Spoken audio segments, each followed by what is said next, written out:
All right, this is technically episode 70 of Our Modern Heritage, the Home and Family Culture podcast, and I'm your host, Jody Chafee. I say technically because last week I would have put out episode 70, but my website had crashed, and I'm behind on my recordings, so I was not able to post my episode. But instead, I did go on to Facebook Live, and I posted an episode-ish there, and I also posted it onto YouTube. And you can go check that out on my Facebook page at facebook.com/familyculturepodcast. And you can always follow me on there, and I plan on doing some more Facebook Lives in the future. So make sure you go and follow that and like my page so that you are always up to date on my latest live posts. And you can also follow me on my instagram.com/familyculturepodcast. I'm going to start posting there more frequently as well. Thank you so much for tuning in. This is my 70th episode, like I mentioned, and I started this podcast 2.5 years ago in the hopes of figuring out what my family needed in order to thrive. And I knew that there was something amiss because our family had no idea what we were doing. My husband and I, Michael and I, we were really kind of lost. And this episode is going to be the first of 3 parts where I talk about our story. So I want to go back to the beginning. Back in 2009, Michael and I were what you would say is caught between a rock and a hard place. I can't begin to describe for you the devastation, the frustration, the shame that we were experiencing back in 2009. I had just had our first baby, and I was on maternity leave from a bank teller. I was a bank teller at the time, and it was a job that I'd taken just because we had recently moved to Northern Virginia in Fairfax to live near Washington, D.C. We felt like it was the right place to go.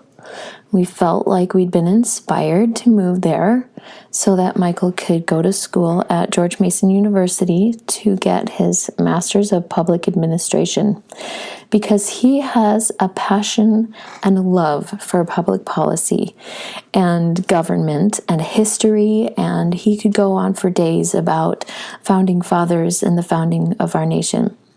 And so that's why we decided that moving to Northern Virginia was the right thing to do. But if you take note of the year 2009, we actually moved there in 2008, and this was in the heart of the recession. So I was on leave from my job because Michael was not able to find a job. And we struggled because I was a bank teller, like I don't make a ton of money, right? And I was also having a baby, and Michael was a student doing his graduate program, and he hadn't found a job. So on my maternity leave, I'd actually requested an extension of my maternity leave because I so badly did not want to return to my job. And we were walking around this shopping center with our baby in a stroller, and it was an outdoor walking, shopping center. We like to go. It had a fun atmosphere and ambiance, and we just like to spend time there. And we were talking about the prospects of our future because we were basically saying that I was going to have to go back to work because Michael still could not find a job, and he was taking his classes, and we felt like we were doing the right thing, and we wanted to be there because Michael had an internship on the Hill, and he loved it, and he was kind of counting on being able to use that experience to get a job, and it just wasn't happening because I believe because of the recession and because there was just a lot going on, and he wasn't able to find anything.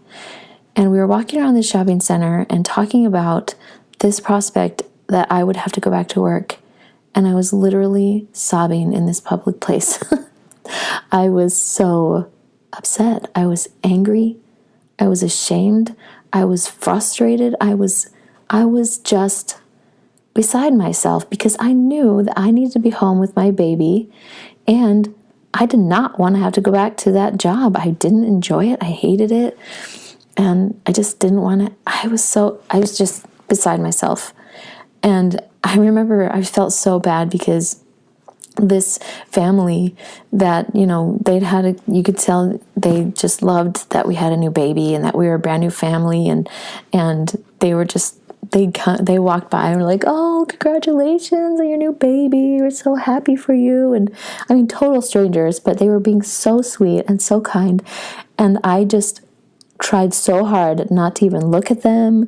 I was crying. I was upset. I was trying to wipe away and hide that I was crying and upset, and because they were being so nice. And I felt so bad because after, I just ignored them basically and was like, "Yes, thank you," and just hiding my face.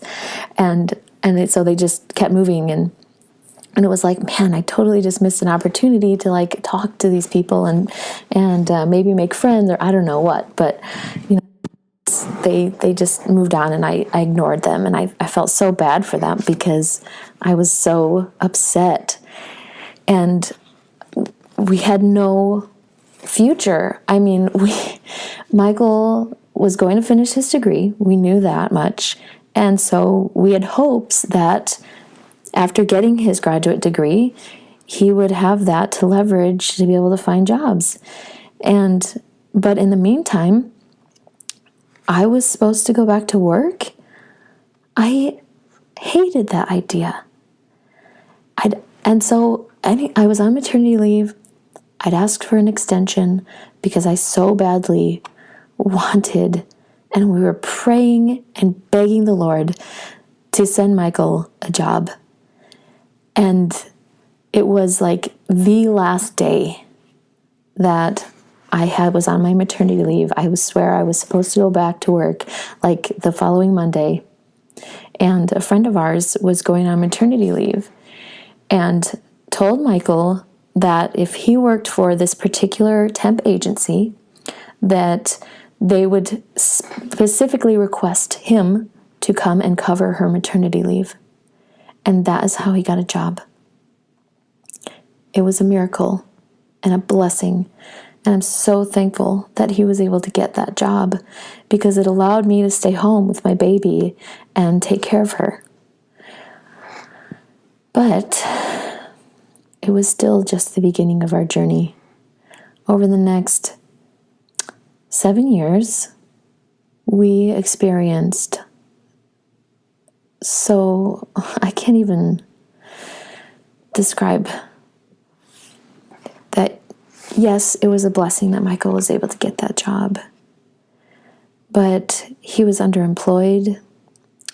It was the kind of work that he was basically like a receptionist type of job, but he also did more than that, all on his own. He was responsible to manage this company's finances, and he was able to balance their credit card statements and all this stuff, and he managed their contacts with congressmen and other lobbying offices and things like that, so that he could help their company maintain good relationships with these people. And he did a good job, but it was like there was no upward mobility unless he went back to school and got more schooling.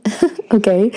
During this time, we were already accruing all kinds of student debt because while he was working, his college education was ridiculously expensive, and living in Northern Virginia was ridiculously expensive. And we were also growing our family. We ended up having 4 kids over the course of that 7 years. And there was just a lot going on. And it's also really hard on a man who feels like he's not providing for his family. And I mean, I don't know if you're a husband or a wife that's listening to this, but it's really hard to watch a man go through that kind of self-loathing and a shame of feeling like he can't provide for his family. And it was very heartbreaking. And so Michael worked for that company that this friend that ended up going on maternity leave, and she knew she wasn't going back to work, so she put in her notice, and they hired Michael to stay there full time.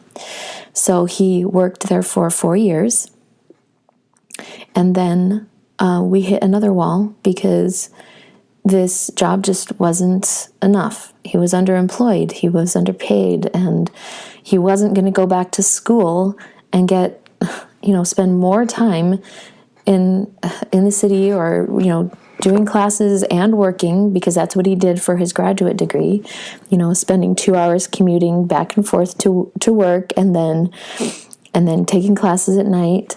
And then to have to do that again for another 3 years was just awful sounding to us. And so he needed to find something else.